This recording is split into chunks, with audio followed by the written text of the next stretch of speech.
नमस्कार मेरे प्यारे प्यारे कथा श्रोताओं, मेरा नाम है नमित अग्रवाल और स्वागत है आपका मेरे चैनल कथावाचक में।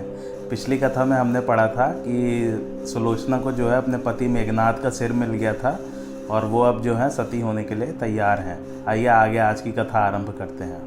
सिर को पाकर सुलोचना ने श्री रामचंद्र जी का चरण पकड़ लिया और बहुत प्रकार से विनती सुनाती हुई बोली, हे अवध नरेश, मेरे लिए आज के दिन आप युद्ध को त्याग दीजिए। फिर वह विभीषण के चरणों को नमस्कार कर कहने लगी कि हे रावण के भाई, आप मेरे पिता के समान हो, इस कुल की लज्जा और प्रशंसा आपको है।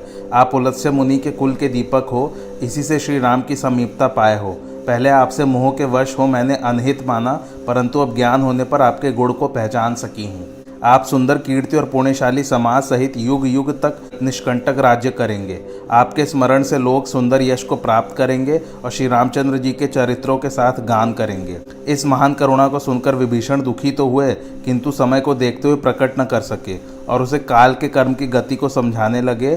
पश्चात सुलोचना तुरंत ही वहां से चल पड़ी। वह श्री रामचंद्र जी की मूर्ति को हृदय में धारण कर जिह्वा से उनके नाम को रटती हुई चली। जिस पवित्र स्थान पर नदी और समुद्र का संगम था, जब सुलोचना वहां पर गई तब सब रानियों को साथ लेकर वहां रावण आया। उस समय मानो शोक के सूर्य ने प्रकाश किया हो। तब रावण की आज्ञा पाते ही सेवक लोग दौड़े और चंदन तथा अगर के बहुत से बोझ ले गए। चंदन काष्ठ की चिता रचकर बनाई गई, मानो स्वर्ग लोक तक सीढ़ी लगाई हो। सुलोचना ने सबको प्रणाम किया और सब स्त्रियों ने धैर्य बंधाया। फिर पति की भुजा और सिर को गोदी में लेकर आसन मारकर बैठ गई, मानो योग सिद्धि की पात्र बन गई। उसी समय सतीत्व की अग्नि प्रकट हुई, जिसकी लपट आकाश तक जा पहुंची। उसे जाते समय किसी ने देखा नहीं। वह दौड़कर सुरपुर अर्थात बैकुंठ पहुंच गई। तब रावण ने अनेकों तरह से सब स्त्रियों को समझाया और कहा कि यदि हृदय में विचार कर देखो तो यह सारा जगत प्रपंचमय और नाशवान है। उन्हें तो रावण ने इस प्रकार उपदेश दिया, किंतु अपने लिए निंदित कर्म को ही रखा। दूसरों को उपदेश देने वाले बहुत हैं, किंतु जो स्वयं आचरण करे ऐसे मनुष्य बहुत नहीं हैं। फिर रावण अनेक प्रकार से विचार करने लगा। वह अपने हृदय में अहि रावण के विषय में विचार कर वहां आया जहां महादेव जी थे। वहां 4 घड़ी रात व्यतीत हुई थी, जहां उसने प्रेम से संध्या वंदन किया। रावण ध्यान करने लगा, फिर हर्षित होकर 20 हाथ जोड़ा। रावण श्री महादेव जी का दास और मन कर्म से अनुरागी था, जिससे वह बड़ा भाग्यशाली था। रावण ने आकर्षण मंत्र जपा तो पाताल में अहिरावण का चित्त चलायमान हुआ। अहिरावण मन में अनुमान करने लगा कि क्या कारण है जो रावण अकुलाया है, जो राक्षसों का राजा है और तीनों लोग जिसके वश में है, तथा जिसको जीतने वाला कोई योद्धा नहीं है, जो मन कर्म वचन से दुर्गा जी को छोड़कर अन्य का सेवक नहीं। वह चलकर वहां आया जहां शिव मंडप में रावण था। उसने रावण को सिर झुकाया तो रावण ने उसे अपने आसन पर बिठाया। तब अहिरावण ने रावण से प्रेम सहित कुशल पूछा तो पहले उसने वह कथा कही जो बहन ने अर्थात शूर्पणखा ने अनीति की थी। फिर जैसे खरदूषण के मारने की खबर मिली थी वह कही और फिर मारीच की कथा सुनाई। फिर सीता का हरण, हनुमान का बल और लंका दहन कहा। जिस प्रकार सेतु बांधकर प्रभु चलाया और अंगद का संवाद सुनाया। हे नागलोक के राजा अहिरावण सुनो, अकंपन, अतिकाय आदि सेनापति योद्धा समर में मारे गए। हे तात, अब संपूर्ण कुशल तो समाप्त हो गया। राक्षसों की सारी सेना नाश को प्राप्त हुई। उन मात्र 2 मनुष्यों रामचंद्र और लक्ष्मण ने कुंभकर्ण और मेघनाद को भी मार डाला। इसलिए अब तुम्हें अपने पास बुलाया हूँ कि तुम वह उपाय करो जिससे शत्रु का नाश हो। अहिरावण ने कहा, बस इतनी सी बात है, मैं दोनों भाइयों को हर ले आऊँगा और पाताल में ले जाकर देवी को बलि दूंगा, जिससे राक्षसों को यश प्राप्त होगा। जब मैं ले जाऊंगा तब तुम जान जाओगे। उस समय रात्रि में सूर्य के समान प्रकाश हो जाएगा। ऐसे वचन कहकर उसे समझाया और सिर नवाकर अपनी देवी को हृदय में धारण करके श्री रामचंद्र जी की सेना में चला आया। रात्रि में कुछ दिखाई नहीं पड़ रहा था। वहाँ प्रचंड योद्धा बंदर वहाँ जाग रहे थे। वहाँ काल भी नहीं पहुँच सकता था। वहाँ हनुमान जी ने एक उपाय रचा था। उन्होंने अपनी पूंछ का परकोट बना रखा था। वह शोभा कुछ बखानी नहीं जाती। ऐसा दिखाई पड़ता था कि मानो वहाँ शेषनाग छाए हैं। वह ऊंचे पर्वत के समान दिखाई देता था। उसके मुख्य द्वार पर हनुमान जी बैठे हुए थे। उन्हें देख अहिरावण ऐसे हार गए जैसे सूर्य के उदय होने से अंधकार हार जाता है। अहिरावण के मन में कोई युक्ति न सूझी। तब उसने कपट वेश धारण किया। ठीक विभीषण के समान वेश बनाकर वह हनुमान जी के पास गया। हनुमान जी ने उस भेद को कुछ भी नहीं जाना। वह दुष्ट विभीषण का वेश धारण कर गया। उसने हनुमान जी से कहा, मैं श्री राम जी से आज्ञा लेकर संध्या करने गया था। देर हो गई है, इससे शीघ्रता पूर्वक जा रहा हूँ जिसमें श्री राम जी क्रोध न करें। हनुमान जी ने उसकी बात को सत्य समझ लिया। चतुर कपटी की गति जानी नहीं जाती। इस प्रकार वह हनुमान जी की आज्ञा पाकर वहां गया जहां लक्ष्मण और श्री राम जी दोनों विराजमान थे। वानरों के राजा सुग्रीव, जामवंत, नल, नील, बाली पुत्र बलवान, अंगद और सुषेण, वहां द्विविद, मयंद, वानरों के सेनापति गय, गवाक्ष आदि वीर योद्धा विभीषण सहित सभी रणधीर सोए हुए थे। उन सबके बीच में श्री राम लक्ष्मण एक साथ सो रहे थे। रघुनाथ जी की बाईं और लक्ष्मण जी के ऊपर श्री राम जी का हाथ था। लक्ष्मण जी के हृदय पर श्री राम जी का हाथ शोभायमान हो रहा था। श्री राम जी और लक्ष्मण जी के समीप सुंदर धनुष बाण सजावट के साथ रखा था। अहिरावण ने घनश्याम श्री राम जी का सुंदर स्वरूप देखकर मन में ही प्रणाम किया। उन कृपा सिंधु सेवकों के भवमोचन प्रभु को अहिरावण ने नेत्र भर देखा। फिर उसने हृदय में विचार किया कि रावण के अनुसार कार्य करूं। उसने मोहन मंत्र से सबको मोहित कर दिया और स्वयं अदृश्य होकर प्रभु को लेकर चल दिया। इस प्रकार वह श्री राम जी को उठा ले गया, जिससे आकाश मार्ग में बड़ा प्रकाश हो गया। उस प्रकाश को जब रावण ने देखा तो उसके वचन की विशेषता को समझा। रावण मन में अत्यंत प्रसन्न हुआ कि अहिरावण तो राक्षसों के शत्रु को उठा ले गया। अहिरावण क्षण भर में उन्हें अपने लोक को ले गया। तब वानर दल में बड़ा शोर हुआ। वानर लोग जागे और जैसे बिना सूर्य के दिन प्राण के बिना शरीर दिखलाई पड़ता है और जैसे बिना दीपक के घर दिखाई पड़े, वैसे ही वे सब बंदर दिखलाई पड़ने लगे। तब सब एक दूसरे से पूछते हैं कि त्रैलोक्य भूषण श्री राम जी कहाँ गए। सबों ने मिलकर सारी सेना खोज डाली, पर श्री राम लक्ष्मण दोनों वीरों को कहीं न पाए। सभी भालू और बंदर व्याकुल हो गए। सुग्रीव बड़े दुख से कहने लगे कि विधाता ने बनी बात क्यों बिगाड़ दी। सभी राक्षस सेना तो मारी जा चुकी थी, केवल एक बड़ा शत्रु रावण ही रह गया था। सो भी श्री राम जी का बाढ़ लगने से न रह जाता। हमारे समान कोई भी अभागा नहीं हुआ। यदि हम लोग कदाचित युद्ध में रावण को जीत भी लें तो हम सीता जी को क्या उत्तर देंगे। ऐसा जानकर सुग्रीव व्याकुल होकर पृथ्वी पर गिर पड़े। विभीषण की गति कहीं नहीं जाती। हनुमान जी तथा जामवंत के मन में बड़ा भारी दुख हुआ। उस रात्रि में अपार अंधकार था, कहीं पर कुछ सूझ नहीं पड़ता था। फिर हनुमान जी ने सबसे कहा, मेरे मन में आश्चर्य होता है, कोई एक विभीषण के वेश में आया था। मैंने इसे स्वामी के पास जाते हुए देखा था। उसने पूछने पर बहुत अच्छे वचन कहे, पर मैं राक्षस के मन के कपट को न जान सका।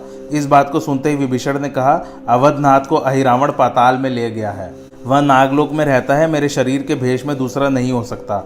वह महाबली अनेक माया जानता है, निश्चय ही उसे रावण ने भेजा होगा। तब जामवंत ने कहा, हे हनुमान सुनो, तुम्हारे बल को संसार जानता है। शीघ्रता से उपाय करो और कृपा सागर दोनों भाइयों को ले आओ। फिर व्याकुल होकर सुग्रीव बोले, हे तात हनुमान सुनो, जैसे तुम सीता की सुधि और संजीवनी बूटी लाए थे, वैसे ही दोनों भाइयों को ले आओ। यह सुनकर हनुमान जी ने कहा, अच्छा, चित्त को स्थिर रखना और सेना विचलित न होने पाए। अब तीनों लोक और 14 भुवन में जहाँ कहीं भी प्रभु होंगे उन्हें ले आऊँगा। आप शोक को त्याग दीजिए। अब आप सब लोग सजग रहिएगा। यदि काल भी चढ़ा है तो उससे भी लड़िएगा। ऐसा कह प्रलय काल के मेघ के समान गर्जना कर हनुमान जी चले। जाते हुए एक वृक्ष के नीचे पहुँचे तो वहाँ एक गृधनी गृध से ऐसा कह रही थी।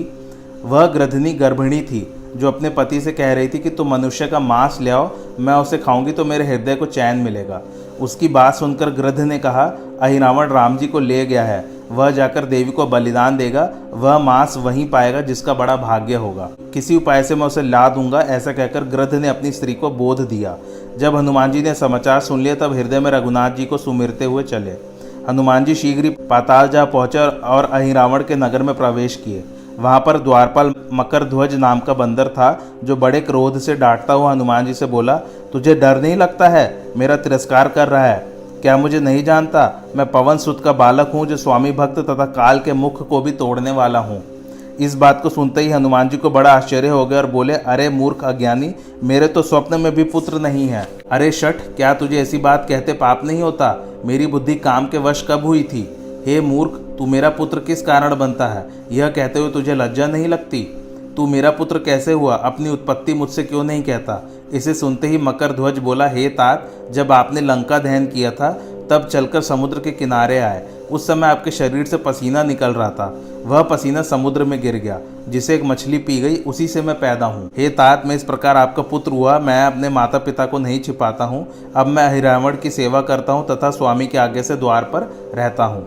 हनुमान जी ने फिर सब बात पूछी कि हे तात, तुमने सत्य कहा है। अब यह कहो कि अहिरावण राम और लक्ष्मण को हर कर ले आया, सो वह क्या करता है। हे पुत्र, उस स्थान का नाम बताओ, मैं तुम्हारे स्वामी के पास जाना चाहता हूँ।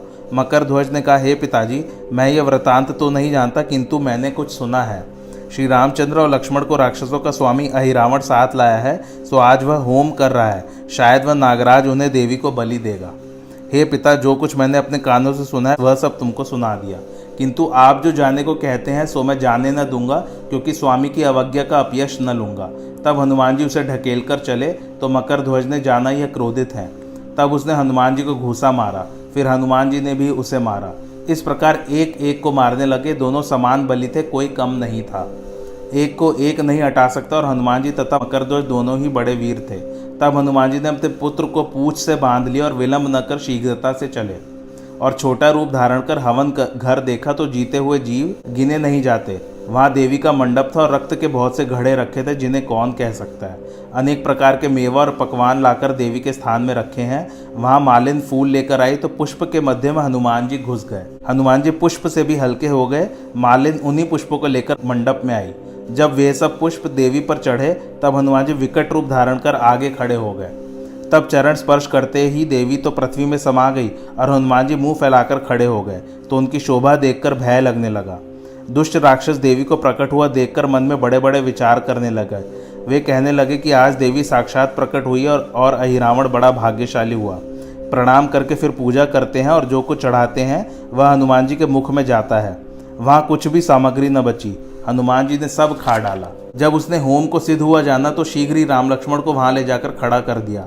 राक्षसों ने हाथ में बहुत से हथियार लिए थे, कोई गदा और कोई धनुष बाण धारण किए थे, कोई शक्ति, त्रिशूल और तलवार धारण किए थे। वे सब माया के बल में बड़े चतुर, बड़े भयंकर, मूर्ख और मांसाहारी थे।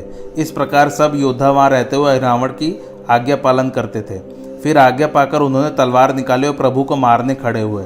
उस समय कोई कहता कि राजनीति के अनुसार 3 घड़ी की देर और करो। फिर ऐसा वचन सुनकर वे मूढ़ बुद्धि वाले कहने लगे, अब तुम दोनों भाई रात के स्वप्न के समान हो। लक्ष्मण श्री राम जी का मुख देखते और श्री राम जी लक्ष्मण का मुख देखते। तब भगवान ने हंसकर मन में विचार किया कि सारा संसार तो मेरा नाम जपता है और यहाँ तो देवी रूप हनुमान विद्यमान है। तब ज्ञानवान श्री राम जी ने हंसकर कहा, हे राक्षसों, तुम सभी काल के ग्रास हो रहे हो, अतः अपने रक्षक का स्मरण करो। अब तुम्हारी देवी ही तुम्हारी भक्षक है। प्रभु की ऐसी बात सुनकर वे राक्षस मारने दौड़े तो हनुमान जी मेघ की भांति गरजने लगे। सारे राक्षस अत्यंत दुखित हो गए और अपने मन में विचार करने लगे कि अहिरावण ने अच्छा काम नहीं किया जो कपट वेश से भगवान को हर लाया। इसी से आज देवी क्रुद्ध हो गई है। अब आज सबका मरण हुआ। सारे राक्षस भयभीत हो गए और हनुमान जी दूसरी बार घोर गर्जना करने लगे। हनुमान जी अपने रूप से प्रकट होकर बड़े जोर से गरजे। उसी समय दोनों भाइयों को लेकर हनुमान जी राक्षसों के समूह को मारने लगे। हनुमान जी ने तलवार छीन ली और उनकी भुजाओं और सिर को फसल के समान काटने लगे। उन्होंने दुष्टों के दल को खंड खंड काटकर और पैर पकड़कर अग्नि में डाल दिया। इस प्रकार से उन्होंने सब राक्षसों को मार डाला। यह देख अहिरावण ने कहा, रे दष्ट बंदर, तुझे भय नहीं है? मुझ अहिरावण को नहीं जानता? जैसे तूने जम्बूमाली और रावण के पुत्र बेचारे अक्षय कुमार को मार डाला है।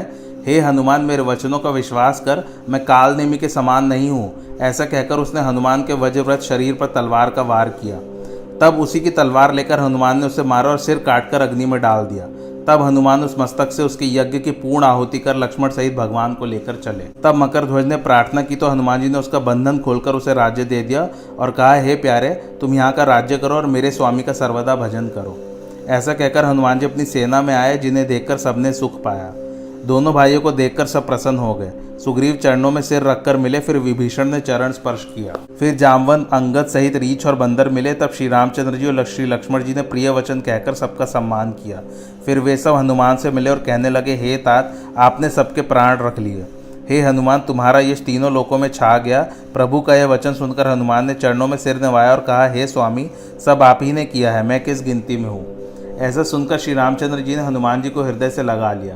उस समय सैनिकों सहित श्री राम लक्ष्मण दोनों भाई बड़े प्रसन्न हुए और जो सुख हुआ उसे कैसे कहा जाए। देवतागण निर्भय हो प्रभु के गुणानुवाद गाते हुए उनकी आरती करके विनती सुनाने लगे। तब देवताओं की विनती अपने कानों से सुनकर श्री रामचंद्र जी बोले, हे देवगण, इसे ब्रह्मा ने अटल वर दे दिया था, इसी कारण से यह खेल बढ़ गया है। अन्यथा लक्ष्मण एक पल में समस्त राक्षसों के कुल का नाश कर देते, परंतु अब भी युद्ध में बड़ा खेल होगा। तुम सब चिंता त्याग कर उसे देखो। अब जो राक्षस शेष रह गए और वीरों में जिनकी भुजाओं की महानता है, उनको मैं बिना परिश्रम ही युद्ध में मार डालूंगा, ऐसा श्री रामचंद्र जी ने सबसे कहा। शिव जी की कृपा से अब संदेह नहीं है। यह सुनकर देवता मन में बहुत प्रसन्न हुए। उधर जब रावण ने सब समाचार पाया जिस संदेश को दूतों ने जाकर उसे दिया, तब अहिरावण का मारा जाना अपने कानों से सुनकर वह कांतिहीन होकर बड़ा दुखी हुआ। आज की कथा यहीं समाप्त होती है। कैसी लगी आप लोग को मेरी कथा मुझे कमेंट लिख के ज़रूर बताइए और मेरे चैनल कथावाचक को लाइक, शेयर और सब्सक्राइब ज़रूर कीजिए। Thanks for watching. धन्यवाद।